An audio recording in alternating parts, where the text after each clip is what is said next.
Bonjour à tous. Vous m'entendez très bien? Alors, aujourd'hui, je vais vous parler sur un sujet qui me perturbait pendant un certain temps. Alors, c'est basé sur le texte qui se trouve dans Jean, chapitre 5, les versets 1 à 16. Ce que je vais vous proposer, c'est de lire ensemble le texte pour comprendre le contexte, et après on va balayer un par un les versets. Et donc j'aimerais aborder avec vous 3 points centraux par rapport à ce sujet-là. Donc je vous propose de lire ensemble le texte. Après cela, il y eut une fête des Juifs et Jésus monta à Jérusalem. Or, à Jérusalem, près de la porte des brebis, il y a une disciple qui s'appelle en hébreu Bethesda et qui a 5 portiques. Sous ces portiques étaient couchés un grand nombre des malades, des aveugles, des boiteux, des paralytiques qui attendaient le mouvement de l'eau. Car un ange descendait de temps en temps de la piscine et agitait l'eau, et celui qui y descendait le premier, après que l'eau avait été agitée, était guéri. Quelle que fut sa maladie. Là se trouvait un homme malade depuis 38 ans. Jésus, l'ayant vu coucher, et sachant qu'il était malade depuis longtemps, lui dit: veux-tu être guéri? Le malade lui répondit: Seigneur, je n'ai personne pour me jeter dans la piscine quand l'eau est agitée, et pendant que j'y vais, un autre descend avant moi. Lève-toi, dit Jésus, prends ton lit et marche. Aussitôt, cet homme fut guéri. Il prit son lit et marcha. C'était le jour de sabbat. Les Juifs dirent donc à celui qui avait été guéri: c'est le sabbat, il n'était pas permis d'emporter ton lit. Il leur répondit: celui qui m'a guéri m'a dit, prends ton lit et marche. Ils lui demandèrent: qui est l'homme qui t'a dit, prends ton lit et marche? Mais celui qui avait été guéri ne savait pas qui c'était, car Jésus avait disparu de la foule qui était en ce lieu. Depuis, Jésus le trouva dans le temple et lui dit: voici, tu as été guéri, ne pêche plus, de peur qu'il ne t'arrive quelque chose de pire. Cet homme sonna là et annonça aux Juifs que c'était Jésus qui l'avait guéri. Dernier verset. C'est pourquoi les Juifs poursuivaient Jésus, parce qu'il faisait ces choses le jour du sabbat. C'est le texte complet que je voulais aborder avec vous. Alors, qu'est-ce qui m'a perturbé dans ce texte? C'est que, est-ce qu'on peut revenir sur le verset 1? Le premier verset. Le deuxième, c'était le deuxième. Voilà. On parle d'une piscine qui a le pouvoir de guérir les gens, quelle que soit leur maladie. Et pas tout le temps.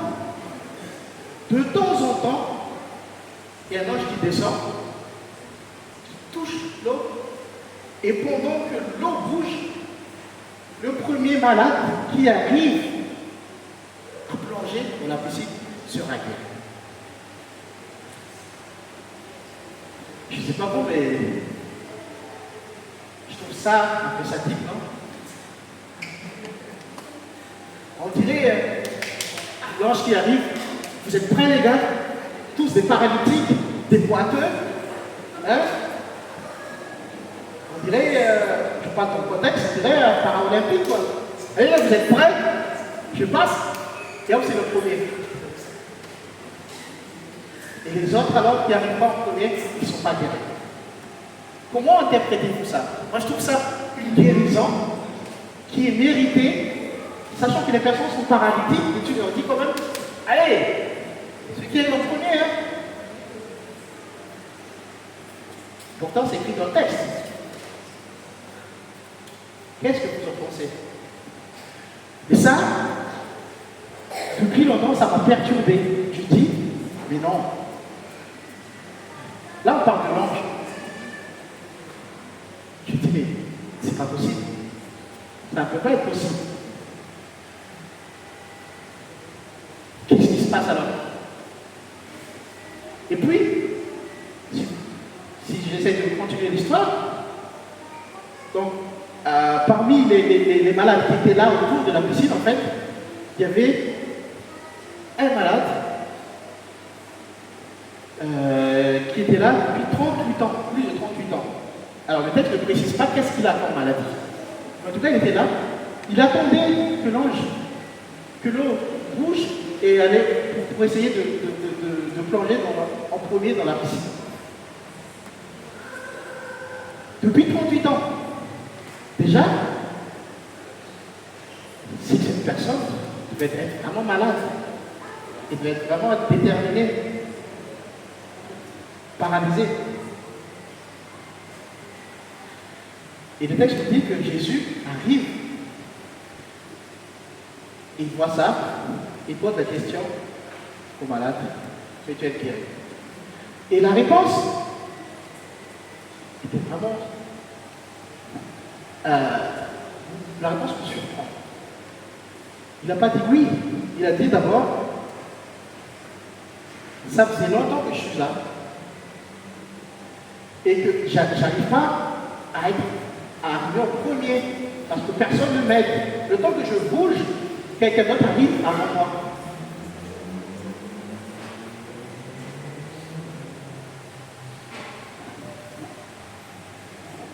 Et Jésus lui dit, lève-toi, prends ton lit et marche.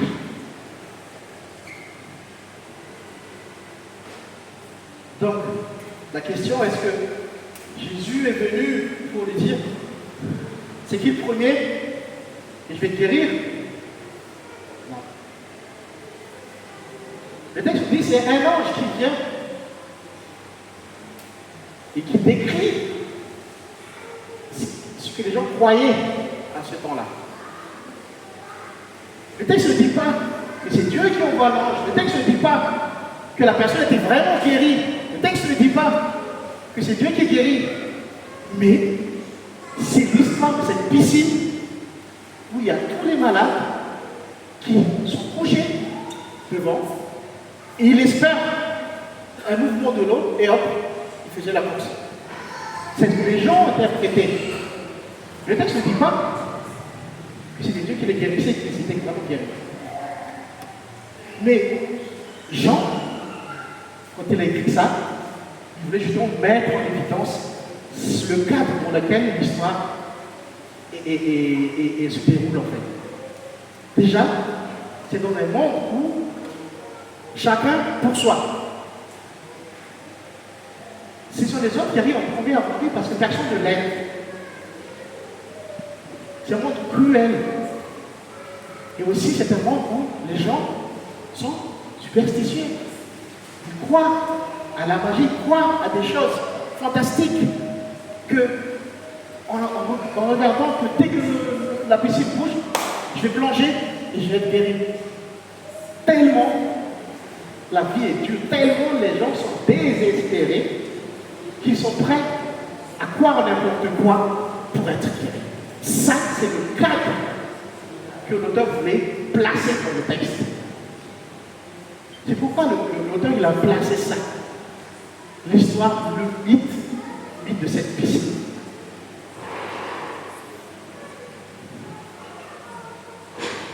Mais il s'est passé ce que Jésus arrive. Et ce qui est bien, c'est que la personne n'a pas appelé Jésus à l'aide. Et c'est Jésus qui vient vers la personne. Qui lui demande, veux-tu être guéri?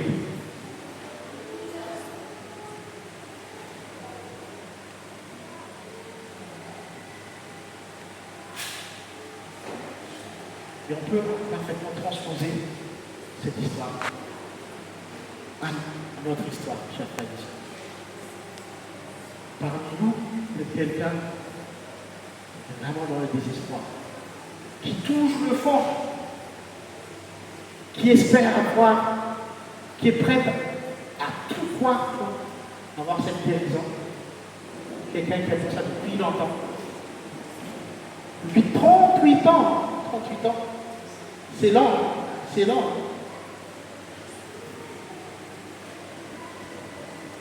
On est prêt à regarder toutes les options possibles, toutes les solutions possibles. Parce que tellement on souffre. C'est peut-être le cas de certains parmi nous. Mais le texte nous dit que Dieu vous a. Dieu a vu votre souffrance. Dieu a compris ce que vous ressentez. Amen. Et avant même que vous lui demandiez de l'aide, c'est lui qui vient vers vous. C'est Jésus qui est venu vers une personne malade. Et remarquez que Jésus ne lui a pas dit « Je te guéris à telle condition. Je te guéris si tu te réponds. Je te guéris si ceci, cela. » Parce que, je ne sais pas si vous avez remarqué, mais dans le verset 16, on va le lire tout à l'heure, mais Jésus sous-entend que la personne avait péché avant. Il a dit, ne pêche plus, de sorte que ce qui t'arrive ne soit pire. C'est-à-dire, quelque part, la personne était malade à cause de ses péchés. Mais Jésus ne lui a pas dit, d'abord, réponds-toi et je te sauve, je te guéris. Non. Jésus est venu et lui a tout de suite proposé, lui a tendu la main. Et ça, c'est le vrai Dieu. C'est pas lorsqu'on vous fait croire qu'il touche l'eau et qu'il faut encore qu'on fasse beaucoup d'efforts, beaucoup de force, beaucoup d'efforts, beaucoup de travail pour pouvoir être guéri. Dieu n'est pas comme ça. Dieu vous tend la main. Il est là, il écoute et regarde. La seule condition, c'est que vous disiez oui en fait. Il vous pose la question, voulez-vous être guéri?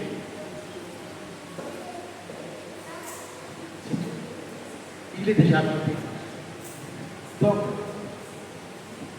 si nous sommes dans la situation où on est désespéré, on est couché par la vie, on est abattu, on est KO total, ne cherchez pas moi, ne cherchez pas loin. Parce que Dieu n'est pas loin, il est juste à côté. Et entendez son appel, il vous tend la main. Je suis là, veux-tu être guéri? C'est ça le bon Dieu, c'est ça le vrai Dieu, le seul Dieu. Et c'est ça le miracle.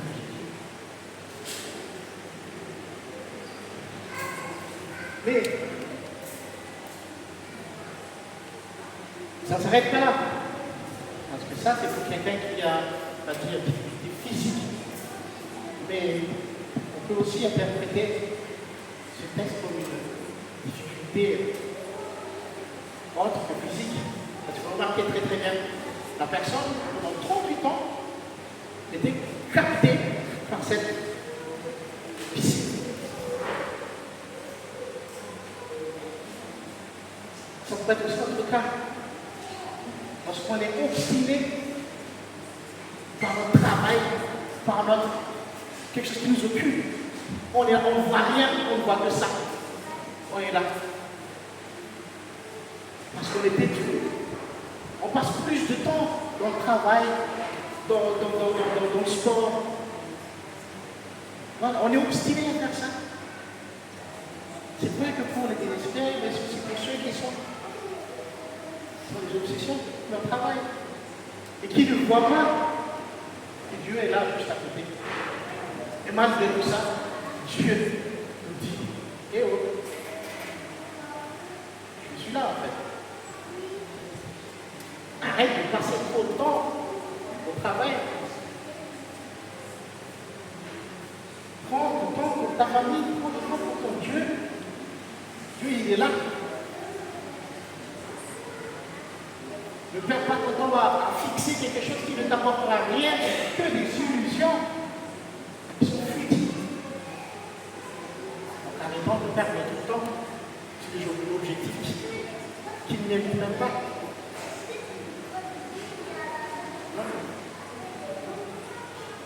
La seule valeur c'est Dieu. Et même si nous sommes distraits, il ne se lasse pas de nous rappeler, de nous tendre la main chaque fois. Et c'est ça ce qui est bien avec nous. Il n'attend pas que nous demandions ceci, cela, que vous comptez pour espérer être sauvés. Mais il sauve d'abord. La suite, on verra après. Mais il sauve d'abord. Ça, c'est son objectif. Et il sauve tout le monde. Regardez, c'est le malade. Quelqu'un qui croit à ça, ça sous-entend que c'est pas, ça peut être interprété comme quelqu'un qui n'est pas croyant.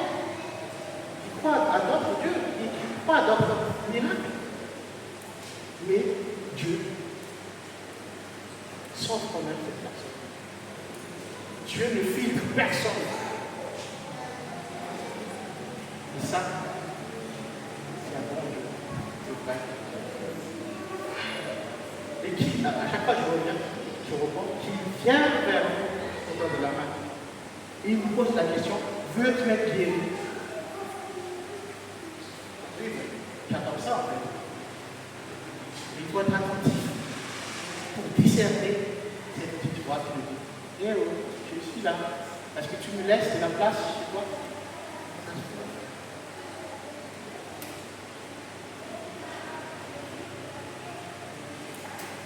Deuxième point. Troisième point. D'abord les vêtements.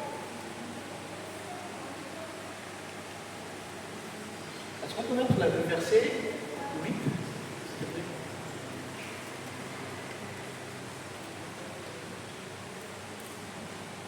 Neuf. 10. Voilà. Là, le verset 10. La personne est guérie. C'était un jour de sabbat. Les Juifs dirent donc à celui qui avait été guéri, c'est le sabbat, il n'était pas permis d'emporter ton lit. En gros, les Juifs qui étaient là, qui sont témoins de la guérison de cette personne, au lieu de rendre grâce, gloire à Dieu, Jésus, qu'est-ce qu'ils font? Ils critiquent. Ils ne voient pas le miracle de Jésus. Mais ce qu'ils voient, c'est que la personne n'a pas respecté le sabbat. C'est tout ce qu'ils ont retenu. Parce que le gars, il a pris son lit sur lequel il était assis depuis 38 ans. Et la seule chose qu'il a trouvé à dire, c'est que c'est le sabbat et tu portes ton lit. Ça ne lui a même pas traversé l'esprit comment le gars, il a réussi à prendre son lit et à le soulever. Mais non. Et ça pourrait être nous aussi, des fois. Des fois, Dieu fait des miracles dans notre vie.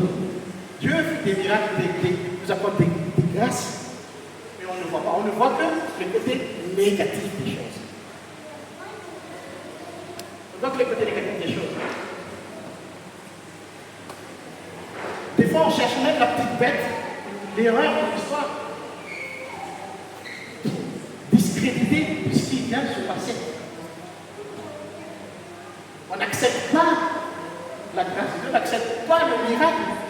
Mais d'abord, on va trouver tout ce qui est négatif, tout ce qui paraît négatif. Parce que Jésus a bien montré que le sabbat n'était pas ça l'interprétation du sabbat. Donc pourquoi il était dans le temple?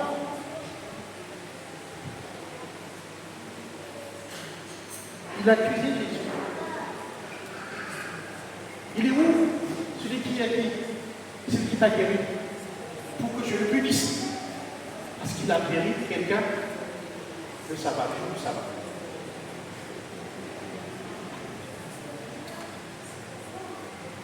Si on continue la suite, verset 11,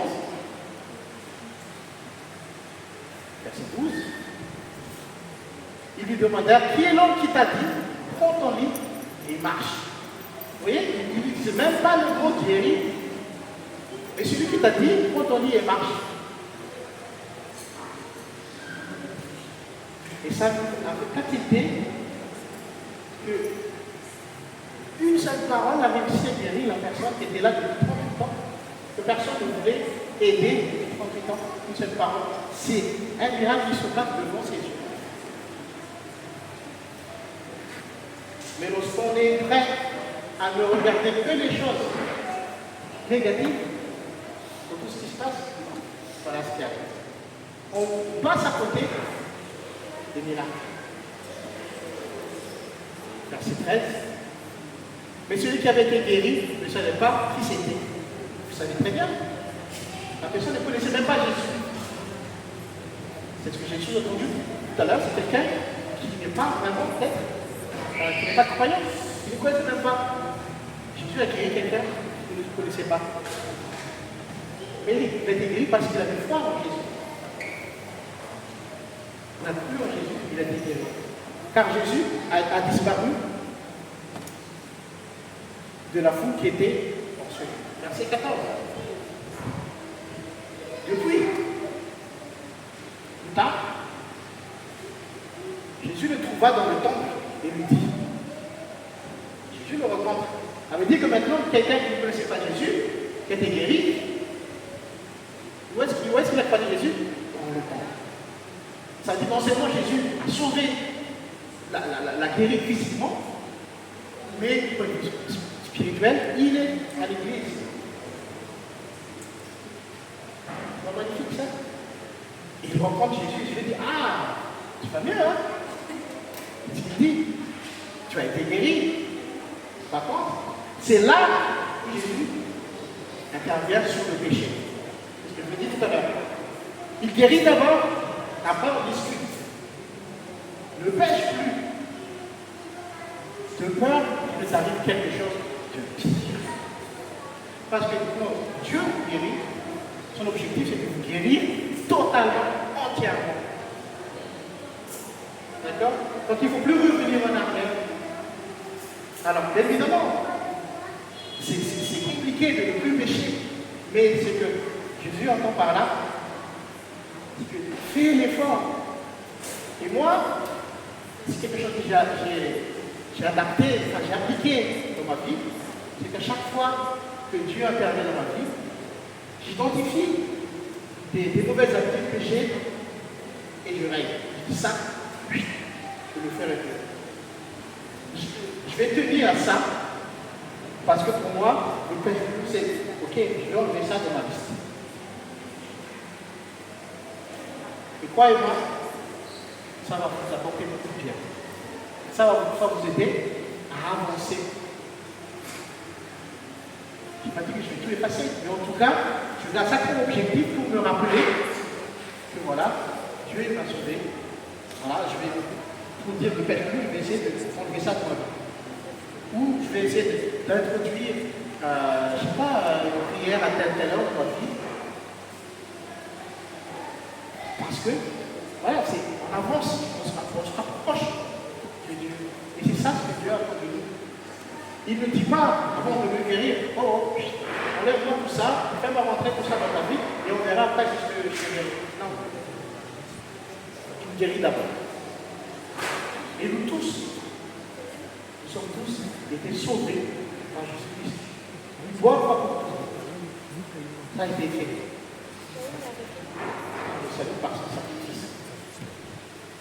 Donc on mérite tous, on bénéficie tous de ce salut. Et même si aujourd'hui, ça entoure notre maladie, notre tristesse, notre douleur, tout ça, ça rentre là-dedans. Mais il faut juste écouter la parole de Jésus-Christ. Levez-vous, prenez votre vie et marchez. C'est ça ce que nous avons. On va être dans l'action. Ça suffit d'être inactif, de subir tout ce qui se passe dans la vie. Lève-toi, prends tes problèmes qui sont plus et marche. Lève-toi, t'es guéri, rien. Alors gardez ça en esprit. Si vous sentez que vous êtes vraiment en forme, vous touchez le fort, relevez-vous. pas battu. C'est pas encore fini. C'est pas fini. Prends du temps. C'est lent. Mais c'est pas fini. Levez-vous. Prenez votre tête et marchez. Amen.